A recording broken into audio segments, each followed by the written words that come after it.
मृणालाभम दैत्यानाम परमं गुरुम सर्वशास्त्र प्रवक्तारम भार्गव प्रणमाम्यहम्। जी हाँ दर्शकों, शुक्र का जो कन्या राशि में गोचर हो रहा है, सभी राशियों पर कुछ ना कुछ इसका प्रभाव पड़ेगा। 11 अगस्त 2021 को शुक्रदेव कन्या राशि में प्रवेश कर रहे हैं। बुध की ये प्रधान राशि है और यहाँ पर शुक्रदेव नीच के आकर के हो जाते हैं। देखिए, ज्योतिष विज्ञान में शुक्र ग्रह को एक शुभ ग्रह बताया गया है। शुक्र ग्रह एक ऐसे ग्रह हैं जिनको दो राशियां अर्थात वृषभ और तुला राशि का स्वामित्व प्राप्त है। यदि शुक्र आपके कुंडली में मजबूत हैं तो भौतिक सुख सुविधाएं, वैवाहिक सुख, भोग विलास, दौलत, शोहरत, कला, प्रतिभा, सौंदर्य, रोमांस, आपके अंदर काम वासना, इन सब चीज़ों का ये निर्माण कराते हैं। इसके प्रभाव से ही अर्थात शुक्रदेव के ही प्रभाव से ही व्यक्ति को भौतिक, शारीरिक और वैवाहिक सुखों की प्राप्ति होती है। शुक्र के शुभ प्रभाव से जातक को बेहतर दाम्पत्य जीवन, बेहतर प्रेम संबंध, लव लाइफ, सुंदर व्यक्तित्व, सुंदर चेहरा, आकर्षक भाषा, उत्कर्ष वित्त और आरामदायक जीवन शैली प्राप्त होती है। क्योंकि शुक्रदेव को आकर्षण और समृद्धि और धन का कारक ग्रह माना जाता है, तो शुक्र का कन्या में गोचर, अब यही शुक्र देव बुध द्वारा शासित कन्या राशि में अपना स्थान परिवर्तन करने जा रहे हैं। चूंकि शुक्र कन्या राशि की जो है, कन्या राशि शुक्र देव की नीच राशि होती है और इनकी मीन राशि जो होती है उच्च राशि होती है। लेकिन अभी तो ये कन्या में है, तो कन्या राशि में जो है क्या प्रभाव देंगे मेष से लेकर के मीन राशि के जातकों के लिए। साथ ही साथ दर्शकों, कई जातकों के लिए सामान्य से कम अनुकूल परिणाम प्राप्त होंगे और कई राशियों के लिए बहुत अच्छा रहेगा। क्योंकि जो ये गोचर काल की अवधि होगी तो 11 अगस्त 2021 बुधवार दिन रहेगा, सुबह 11:20 लगभग ये गोचर अब हो चुका है जब ये वीडियो बन रहा है। तो 25 दिनों तक का जो है ये गोचर रहेगा। फिर 6 सितंबर 2021 सोमवार को देर रात फिर 12:39 पर ये कन्या राशि से निकल करके अपनी स्वराशि तुला राशि में प्रवेश करेंगे। तो शुक्र के कन्या राशि में होने वाले इस गोचर का प्रभाव 12 राशियों पर अवश्य पड़ेगा। ऐसे में आइए अब अपने इस वीडियो के माध्यम से जानते हैं कि मेष से लेकर के मीन राशि के जातकों पर क्या ज्योतिषीय प्रभाव पड़ेगा। देखिए, यदि आपकी भी मेष राशि है तो आपको पता होगा कि शुक्रदेव आपके द्वितीय और सप्तम भाव के स्वामी होकर के आपकी राशि से छठे भाव में गोचर करेंगे। साथ ही साथ ज्योतिष में छठा भाव जो होता है इसको शत्रु भाव कहा जाता है। इस भाव से विरोधियों का, रोगों का, मुकदमेबाजी का, मानसिक चिंताओं का, पीड़ा का, कंपटीशन का, रोग प्रतिरोधक क्षमता का, शादी विवाह में अलगाव का, कानूनी विवादों का विचार किया जाता है। तो गोचर काल खंड की इस अवधि के दौरान अब आपको अपने माता पिता के साथ अपने संबंधों में परेशानी उठानी पड़ सकती है। मेष राशि के जातकों, खास तौर से यह समय माँ के साथ आपके अलगाव की स्थिति उत्पन्न कराएगा। साथ ही आप कुछ कानूनी या कोर्ट कचहरी संबंधित मामलों में भी फंस सकते हैं। साथ ही मेष राशि के जातकों, आप कुछ कानूनी या कोर्ट कचहरी संबंधित मामलों में फंस सकते हैं।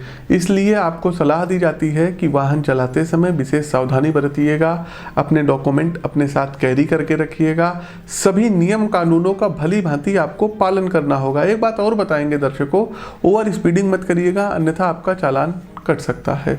मेष राशि के जातकों, यदि आप शादीशुदा हैं तो ये समय आपका अपने जीवन साथी के साथ किसी कारणवश विवाद करा सकता है। क्योंकि गोचर काल खंड की इस अवधि के दौरान आप दोनों लोगों के विचार एक दूसरे से पृथक होते हुए दिखाई दे रहे हैं। छोटी छोटी सी बातें होंगी, ईगो आएंगे दोनों के अंदर और टकराहट की स्थिति बनेगी। इसके साथ ही ये गोचर जो रहेगा आपके जीवन साथी को कुछ स्वास्थ्य संबंधी कष्ट भी दे सकता है। यदि हम आपके कार्यक्षेत्र की बात करें तो वो जातक जो पार्टनरशिप में, व्यापार में जुड़े हुए हैं, उन्हें अधिक सतर्क रहने की जरूरत रहेगी। क्योंकि दर्शकों, साझेदार आपके साथ धोखा कर सकते हैं, तालमेल आपका खराब होगा। आप दोनों लोगों के बीच किसी ना किसी बात को लेकर के वाद विवाद खड़ा हो सकता है और इसका सीधा नकारात्मक परिणाम आपके व्यापार को प्रभावित करने का कार्य करेगा। मेष राशि के जातकों, आर्थिक दृष्टिकोण से भी यदि हम आपको बात करें तो आपको एक सलाह देंगे कि इस समय किसी से भी उधारी पर धन बिल्कुल भी मत लीजिएगा। खास करके जो इंटरेस्ट होता है, जो सूद पर पैसा आप लोग व्यक्तियों से लेते हैं, बिल्कुल भी मत लीजिएगा, अन्यथा उन्हें चुकाने में आपके लिए अच्छी खासी मुश्किल हो सकती है।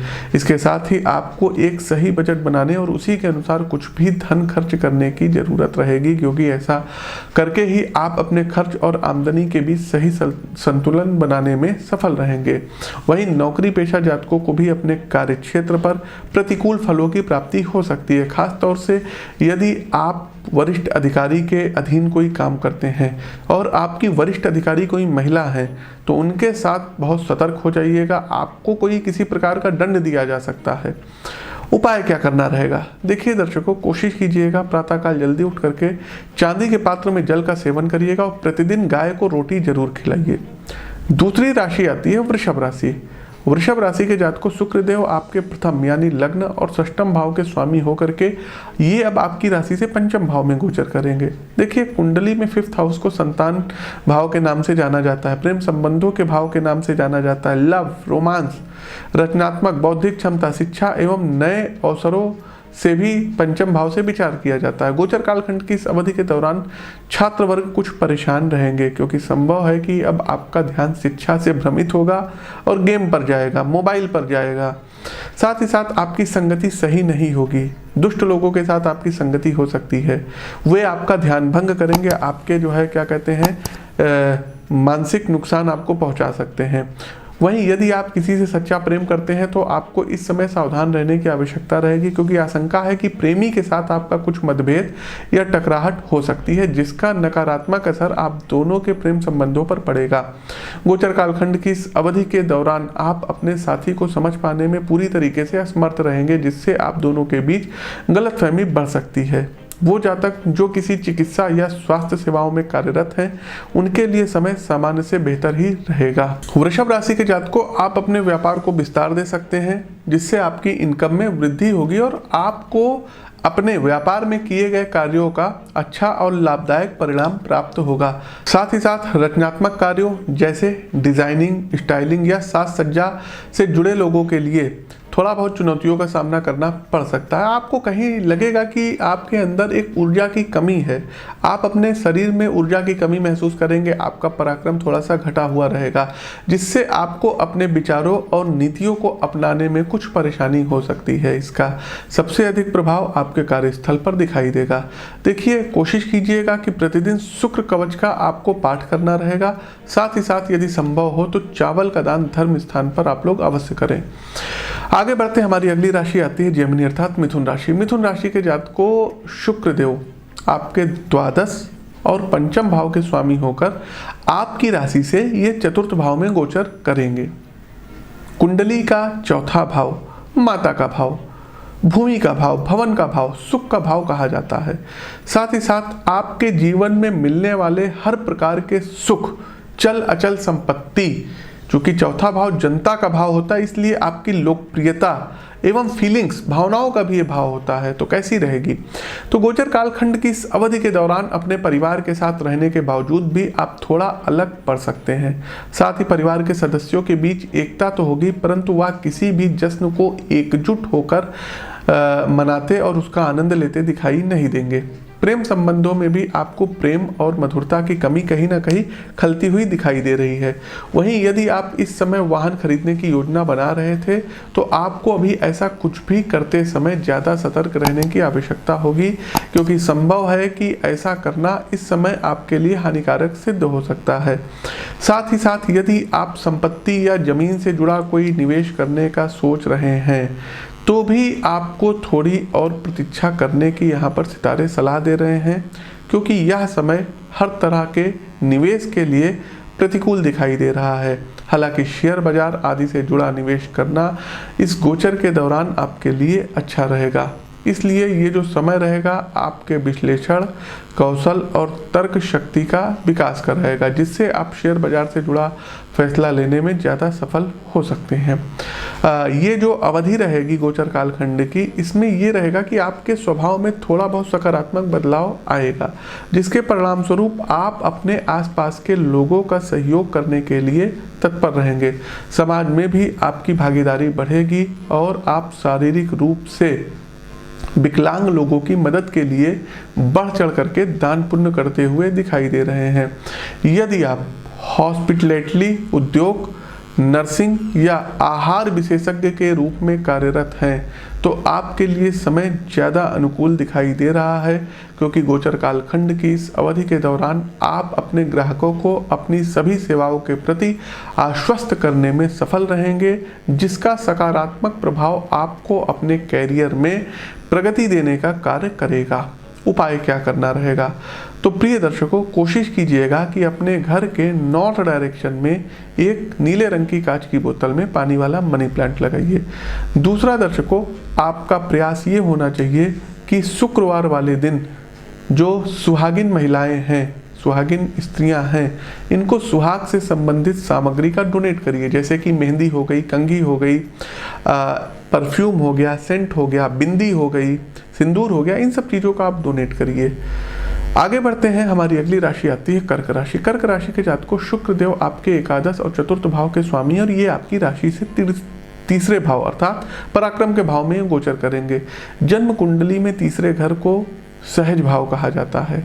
तीसरे भाव से व्यक्ति के साहस का, इच्छा शक्ति का, छोटे भाई बहनों का, जिज्ञासा जुनून का, जोश उत्साह का विचार किया जाता है।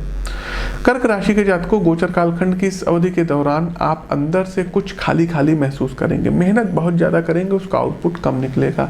कहीं ना कहीं आप अपने आप को जो है जीर्ण शीर्ण मानेंगे, आप अपने आप को दबा हुआ महसूस करेंगे। आर्थिक जीवन में भी आपको धन से जुड़ी हुई कुछ चुनौतियों का सामना करना पड़ सकता है, क्योंकि इस दौरान आपके लिए धन कमाना और उसे संचय करना दोनों ही खासा मुश्किलों भरा रहेगा। ऐसे में आपको अपने खर्चों में कमी करते हुए एक सही बजट के अनुसार ही धन खर्च करने की सितारे सलाह दे रहे हैं, अन्यथा आप अपने सुख सुविधाओं के लिए लगातार धन उधार पर लेते रहेंगे, जिससे आपके ऊपर ऋण का बोझ बढ़ सकता है।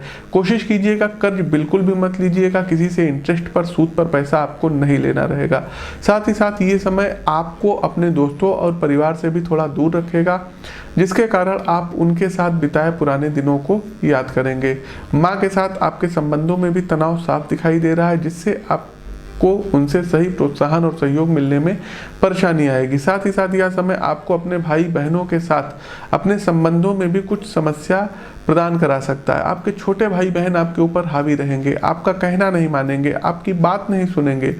आप काफ़ी कुछ उनसे जो है कहेंगे, लेकिन वो आपकी बात को डिनाई कर देंगे और आपसे धन की भी चाह रखेंगे। साथ ही कार्यक्षेत्र में भी अनुकूल परिणामों की प्राप्ति हेतु आपको शुरुआत से अब ज़्यादा मेहनत करनी पड़ेगी, क्योंकि ये समय उसके लिए भी थोड़ा कम अच्छा रहने वाला है। जहां व्यापारी जातकों को इस दौरान अपने ग्राहकों को समझाने और उनसे अच्छा सौदा प्राप्त करने के लिए संवाद करने की ज़रूरत होगी, वहीं यदि आप किसी हॉस्पिटैलिटी उद्योग से जुड़े हुए हैं तो ये समय आपके लिए थोड़ा बेहतर रहेगा, परंतु बावजूद इसके आपको भी अपने ग्राहकों और अधिकारियों को संतुष्ट करने के लिए शुरुआत से ही कड़ी मेहनत करते हुए अधिक शारीरिक काम करने होंगे। उपाय क्या करेंगे? तो हर शुक्रवार के दिन माँ पार्वती को दूध, चावल और चीनी अर्पित करिएगा। प्रतिदिन भगवान भोलेनाथ पर, चूंकि देखिए श्रावण मास चल रहा है और जलधारा प्रिया शिवा, तो शिव जी पर दूध में मिश्री घोल करके आपको अर्पित करना रहेगा और ओम नमः शिवाय मंत्र की एक माला का जाप करना होगा। सिंह राशि, देखिए शुक्र देव आपके दशम और तृतीय भाव के स्वामी हैं। शुक्र देव आपकी राशि से दूसरे भाव में गोचर करेंगे। देखिए ज्योतिष में दूसरे भाव से व्यक्ति के परिवार, वाणी और प्रारंभिक शिक्षा एवं धन आदि का विचार किया जाता है।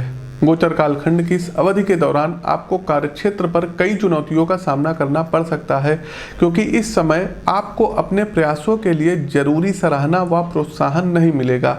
साथ ही यदि आपकी बॉस कोई महिला अधिकारी हैं तो आपको कार्यस्थल पर कुछ अपमान का सामना भी करना पड़ सकता है। देखिए हमने मेष राशि में भी ये चीज़ बताई थी और आपको भी बता रहे हैं। ऐसे में शुरुआत से ही सावधान रहिएगा। व्यापारी जातकों को भी कार्यक्षेत्र में अपनी प्रतिष्ठा बनाने में समस्या आ सकती है, क्योंकि इस अवधि में आपको अपने ग्राहकों से बहुत सी शिकायतें सुनने को मिलेगी, जिससे आपका मनोबल कुछ टूट सकता है। बार बार कंप्लेन किसी के पास भी आएगी तो जाहिर सी बात है कि मनोबल आपका टूटेगा। ऐसे में आपको हर कार्यों को पूरा करने के लिए अब सामान्य से अधिक परिश्रम करना पड़ेगा।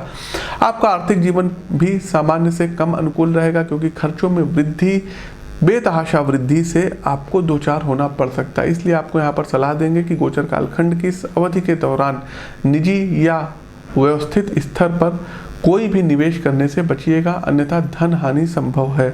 हालांकि स्वभाव से ये गोचर आपको विनम्र बनाएगा, आप थोड़े से रिलैक्स रहेंगे, मन आपका शांत रहेगा, जिससे आप अपने कार्यस्थल के साथ साथ अपने निजी जीवन में भी बहुत सी समस्याओं का हल निकालने में सक्षम रहेंगे। पारिवारिक जीवन में छोटे भाई बहनों से कुछ आपको परेशानी हो सकती है, उनको आपसे धन की चाह भी होगी, जिसके परिणाम स्वरूप आपको उन्हें मनाने या उनका समर्थन पाने में थोड़ा बहुत खासा मुश्किल आएगी। कुल मिलाकर कर कहें तो शुक्र ग्रह के गोचर काल की इस अवधि में आपको अपने व्यवहार के प्रति अब बेहद सावधानी बरतने की जरूरत रहेगी। खास तौर से अपने सहकर्मियों, वरिष्ठ अधिकारियों और अपने खर्चों को लेकर के शुरुआत से ही सतर्क रहिएगा। उपाय क्या करना रहेगा? तो शुक्रवार वाले दिन रोटी में मिश्री मिला करके गाय को खिलाना रहेगा और प्रतिदिन दुर्गा सप्तशती के अर्गला स्तोत्र का आपको पाठ करना रहेगा। आगे बढ़ते हमारी अगली राशि आती है कन्या राशि। कन्या राशि के जातकों शुक्रदेव आपके नवम और द्वितीय भाव के स्वामी हैं और आपकी ही राशि अर्थात आपके लग्न भाव प्रथम भाव में गोचर कर रहे हैं। देखिए, लग्न भाव जो होता है इसको तनु भाव कहा जाता है। गोचर कालखंड की इस अवधि के दौरान आपको जो है अपने स्वभाव में खुद को लेकर के आलोचनात्मकता की वृद्धि होगी। लोग आपकी आलोचना करेंगे, आपके कामों में कमी निकालेंगे। साथ ही साथ दर्शकों, आपके पहनावे और खुद पर ज़रूरत से ज़्यादा अब आप लोग धन खर्च करेंगे। जो गैजेट होंगे उस पर आप लोग खर्च करेंगे। आपको धन संबंधी बड़ी हानि हो सकती है। कन्या राशि के जातकों गोचर काल खंड की इस अवधि के दौरान आपके चरित्र पर कोई झूठा आरोप लग सकता है, एलिगेशन लग सकता है। पारिवारिक जीवन में शुक्र देव आपको अपने पिता के साथ संबंधों को लेकर के भी कुछ तनाव दे सकते हैं। साथ ही ये अवधि आपके आत्मविश्वास और साहस में भी गिरावट लाने का कार्य करेगी। धन से जुड़े मुद्दों की यदि हम बात करें तो आप अपनी आय और बचत को लेकर के कुछ जरूरत से ज़्यादा असुरक्षित होने के कारण ज़्यादातर अपना समय आमदनी और खर्चों की गणना करते हुए बर्बाद कर सकते हैं। वहीं शादीशुदा जातकों के जीवन में भी शुक्रदेव प्रेम और सहयोग की कमी लेकर के आएंगे, जिससे वे अपने दाम्पत्य जीवन में संतुष्ट नहीं दिखाई देंगे। वहीं यदि आप किसी से सच्चा प्यार करते हैं तो ये समय आपके संबंधों में मतभेद की स्थिति भी उत्पन्न कराएगा, जिसके कारण आप अपने प्रेमी को लेकर के ज़रूरत से ज़्यादा आलोचनात्मक होते हुए अपने प्रेमी की भावनाओं को आहत कर सकते हैं। प्रिय दर्शकों, कोशिश कीजिएगा खान पान से संबंधित चीज़ों पर ध्यान रखिएगा, बाहर का तला भुना मत करिएगा, अन्यथा आपका स्वास्थ्य कहीं ना कहीं प्रतिकूल हो सकता है, खराब हो सकता है। हालांकि ये जो समय रहेगा, जो खान पान या कैटरिंग से संबंधित व्यवसाय करते हैं उनके लिए थोड़ा सा बेहतर रहेगा। इस अवधि के दौरान आप अपने ग्राहकों को बेहतर सेवा और स्वादिष्ट भोजन के साथ उनको संतुष्ट रखने में सफल रहेंगे। उपाय क्या करना रहेगा? तो कोशिश कीजिएगा कि शुक्रवार वाले दिन चावल का दान करिएगा और शुक्रवार वाले दिन बरगद के वृक्ष के नीचे दूध में मिश्री घोल करके थोड़ा सा अर्पित करना है और वहां का तिलक लगाना रहेगा। कोशिश कीजिएगा दर्शकों, अपनी जन्म कुंडली का विश्लेषण अवश्य कराइए यदि आप लोग खास तौर पर कन्या राशि के हैं। आगे बढ़ते हैं तुला राशि। तुला राशि के जातकों शुक्रदेव आपके प्रथम और अष्टम भाव के स्वामी हो करके आपकी राशि से द्वादश भाव में ये गोचर करेंगे। देखिए, ज्योतिष में जो 12th हाउस होता है, 12वां भाव होता है, ये व्यय भाव कहलाता है। इस भाव से खर्चे, हानि, मोक्ष, विदेश यात्रा आदि को देखा जाता है।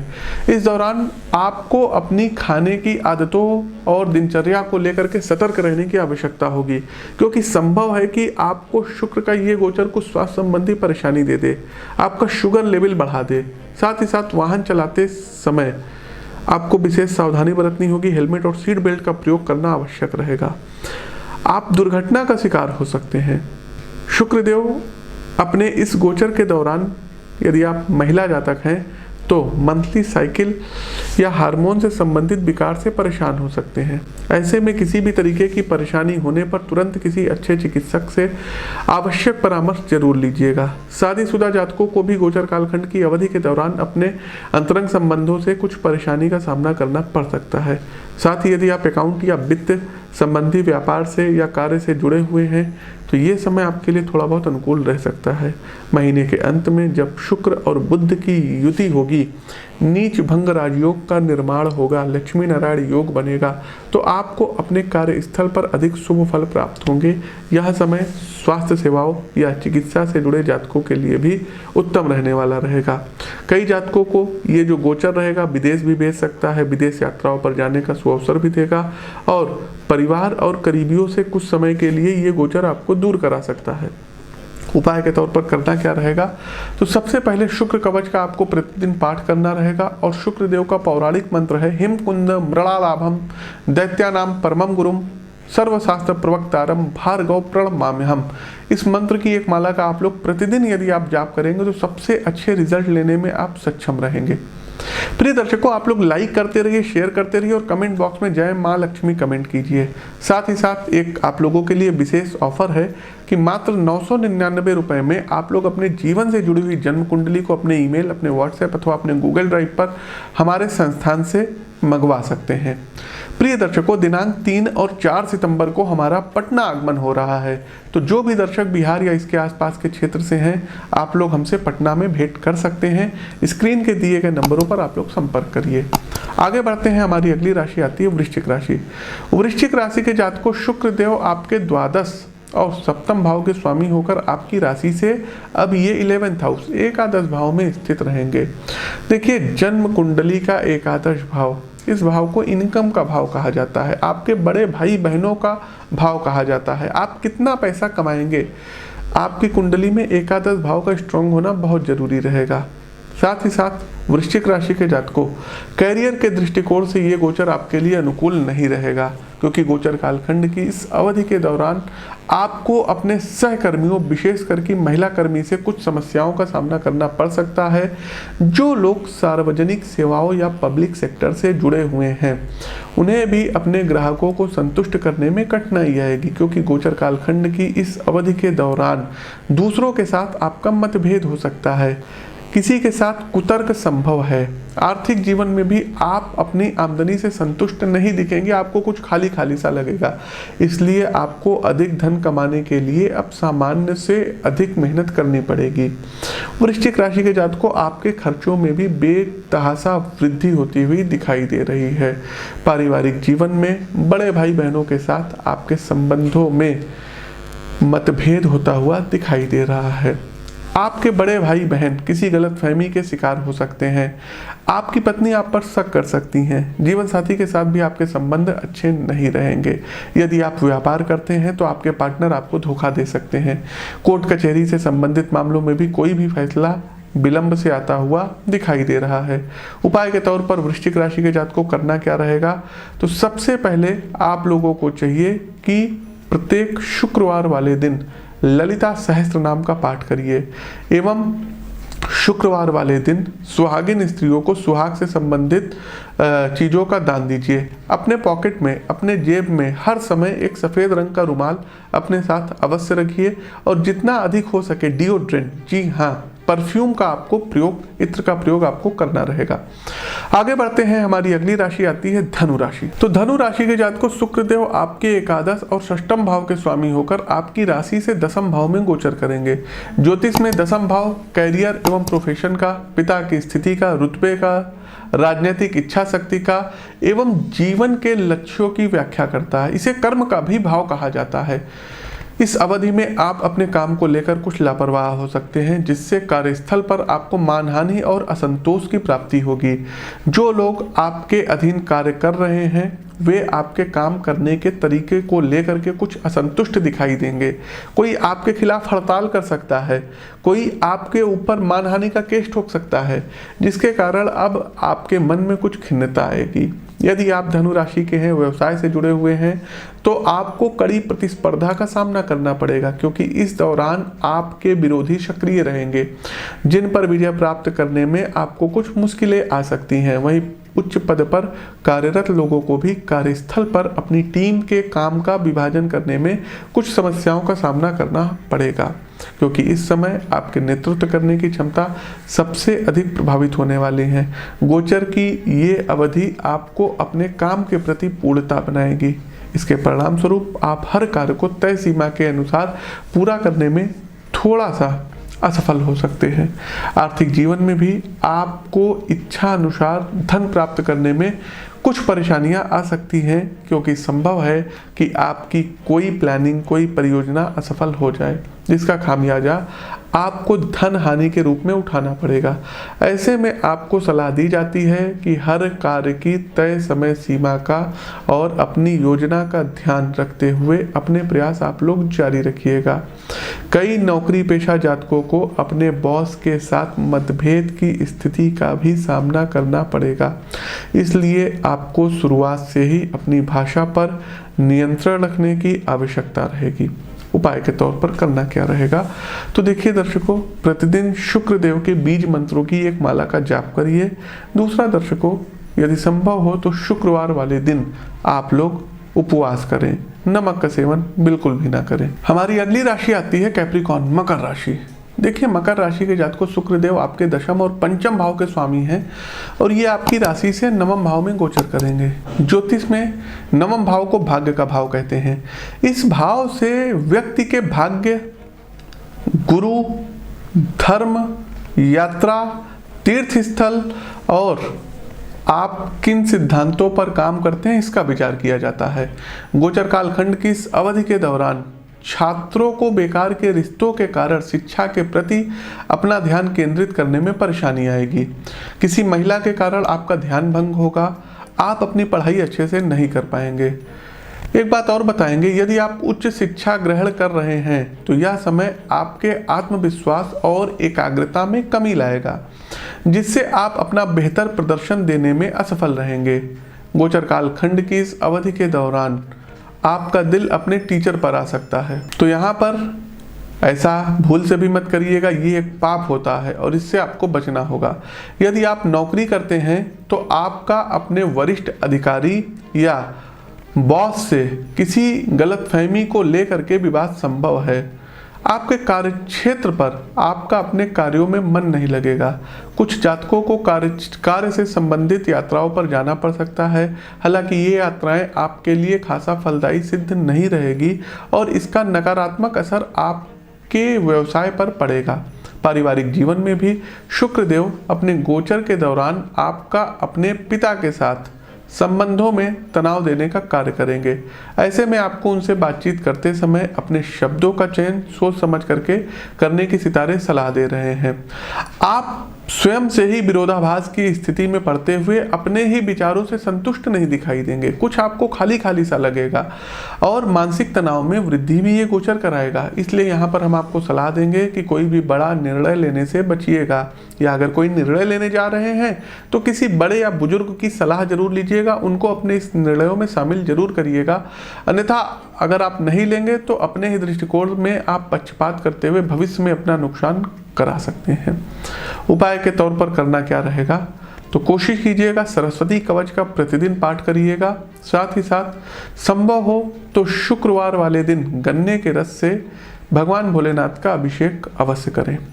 आगे बढ़ते हैं, हमारी अगली राशि आती है कुंभ राशि। कुंभ राशि के जातकों शुक्रदेव आपके नवम और चतुर्थ भाव के स्वामी होकर के आपकी राशि से अष्टम भाव में स्थित होंगे। वैदिक ज्योतिष में पराशरी पद्धति में अष्टम भाव को आयुर्भाव कहा जाता है और इस भाव से जीवन में आने वाले उतार चढ़ाव, अचानक से होने वाली घटनाएं, आयु का, रहस्य का शोध आदि को देखा जाता है। चूंकि अष्टम भाव ऑकल्ट साइंस का, पारलौकिक गतिविधियों का भी भाव होता है। शुक्रदेव कुंभ राशि के जातकों के लिए योग कारक ग्रह हैं और गोचर कालखंड के इस अवधि के दौरान थोड़ा सा आपको यहाँ पर अनुकूल फल प्रदान करेंगे। आप अपनी दिनचर्या से उठेंगे, बैठेंगे, अपने काम करेंगे। संपत्ति या जमीन संबंधी यदि कोई आप निवेश करने जा रहे हैं तो बड़ों की राय लेकर के करेंगे तो उसमें आपको लाभ प्राप्त होगा। साथ ही साथ आप लोगों को शेयर मार्केट से संबंधित चीज़ों में भी लाभ प्राप्त हो सकता है। आपको सफलता प्राप्त करने के लिए अब थोड़ा सा अधिक मेहनत करनी पड़ेगी, क्योंकि शुक्रदेव यहाँ अब आपसे मेहनत करवाएंगे। ये आपको आराम भी बहुत करवाएं और मेहनत भी अब आपको बहुत करवाएंगे। आपके जीवन में भी आपको इच्छा अनुसार धन कमाने के लिए अब अधिक प्रयास करने होंगे, तब जाकर के आपको धन अर्जित होगा। कुंभ राशि के जातकों, यदि आप विदेश में रहते हैं तो आपको इस अवधि के दौरान थोड़ा सा संघर्ष करना पड़ सकता है। साथ ही साथ कई जातकों की मां को जो है स्वास्थ्य संबंधी हानि संभव है। ऐसे में शुरुआत से ही यदि आप अपने माता पिता की देखभाल कर रहे हैं तो उनका स्वास्थ्य बेहतर रहेगा। घर परिवार में छोटी छोटी सी बातों को लेकर के तनाव का वातावरण दिखाई देगा, जिससे घर के सभी सदस्यों को परेशानी हो सकती है। वहीं जो लोग शादी करने की योजना बना रहे थे उन्हें अगले महीने तक का इंतजार करने की सलाह दे रहे हैं। आपके जीवन में नवीन प्रेम का उद्भव संभव है। आपके जीवन में कोई पार्टनर आ सकता है। उपाय क्या करना रहेगा, तो कोशिश कीजिएगा दर्शकों, एक चांदी का छल्ला बिना जोड़ वाला अंगूठे में धारण कर लीजिएगा। दूसरा दर्शकों, जन्म कुंडली दिखवा करके यदि आपको ओपल रत्न धारण करना है तो अपनी कुंडली का विश्लेषण करवा करके करिएगा। जौ का दान शुक्रवार वाले दिन आपको करना रहेगा। अंतिम राशि मीन राशि। मीन राशि के जातकों, शुक्रदेव आपके अष्टम और तृतीय भाव के स्वामी हैं और ये आपकी राशि से सप्तम भाव में अब ये गोचर करेंगे। ज्योतिष शास्त्र में कुंडली का जो सप्तम भाव होता है, इससे व्यक्ति के वैवाहिक जीवन, उनके जीवन साथी एवं जीवन के अन्य क्षेत्रों में बनने वाले साझेदारों का विचार किया जाता है। सप्तम भाव व्यापार का भी भाव होता है। गोचर कालखंड के इस अवधि के दौरान आपको बहुत विशेष फल प्राप्त नहीं होंगे। खासतौर से प्रेम संबंधों में प्रेमी और शादीशुदा जातकों को कुछ समस्याओं का सामना करना पड़ सकता है, क्योंकि इस समय आपकी दिनचर्या काफ़ी हद तक अपने साथी के कारण बाधित हो सकती है, जिससे आप दोनों के संबंधों में तनाव की स्थिति बनी रहेगी। छोटी छोटी सी बातों को लेकर के आप दोनों लोगों के ईगो आपस में टकराएंगे। इसके साथ ही आपके मानसिक तनाव में भी वृद्धि होगी। ऐसे में जितना संभव हो तो खुद को शांत रखिएगा और हर गलतफहमी को लेकर के अपने साथी के साथ खुलकर बात करिएगा। इसके लिए आप अपनी जीवन शैली में योग और ध्यान को भी अपना सकते हैं। गोचर कालखंड की इस अवधि के दौरान भाई बहनों के साथ आपके रिश्तों पर भी प्रतिकूल प्रभाव पड़ेगा। साथ ही साथ ये समय नौकरी पेशा जातकों के लिए भी थोड़ा सा कम बेहतर रहेगा, क्योंकि आप अपने काम पर अपना ध्यान केंद्रित करने में असमर्थ रहेंगे। हालांकि बावजूद सभी परेशानियों के आपके प्रयासों में कमी नहीं आएगी और आप पूरी ऊर्जा के साथ हर समस्या को हल करने की कोशिश करते हुए दिखाई देंगे। आपके स्वभाव में चतुराई आएगी मीन राशि के जातकों, जिसके कारण कोई भी आपका गलत फायदा अब नहीं उठा पाएगा। खास तौर से पार्टनरशिप का व्यापार कर रहे मीन राशि के जातकों को अपने साझेदारियों के साथ, जिनके साथ आप पार्टनरशिप कर रहे हैं, कुछ समस्याओं का सामना करना पड़ सकता है, जिससे अब आपका व्यवसाय प्रभावित होगा। जो ये अवधि रहेगी, गोचर काल खंड की अवधि रहेगी, ये आपके लिए थोड़ा सा कष्टदायक सिद्ध हो सकती है। कोशिश कीजिएगा कि पार्टनरशिप में कोई भी काम मत करिएगा, किसी से इंटरेस्ट पर पैसा मत लीजिएगा। कोई भी नया सौदा या नया निवेश करते समय विशेष सावधानी बरतिएगा, अन्यथा आप किसी धोखे का, आप किसी नुकसान का शिकार हो सकते हैं। उपाय के तौर पर करना क्या रहेगा, तो देखिए दर्शकों, प्रतिदिन यदि संभव हो तो तुलसी जी पर जल अर्पित करिए और शाम के समय कपूर से माँ लक्ष्मी की आपको आरती करनी रहेगी। शुक्र कवच का पाठ आपको प्रतिदिन करना रहेगा। कोशिश कीजिएगा कि इत्र का प्रयोग अधिक से अधिक करिएगा। तो प्रिय दर्शकों, ये तो था शुक्र का गोचर। कैसा लगा कमेंट बॉक्स के माध्यम से अवगत कराइए। नए हैं तो चैनल को सब्सक्राइब करिए, बगल में बना हुआ बेल आइकन प्रेस कीजिए। अपनी वाणी को विराम देते हुए ज्योतिष के इस मंच से मैं पंडित आशीष वत्स आप सभी प्रबुद्ध दर्शकों से विदा लेता हूँ। नमस्कार। जय माँ लक्ष्मी।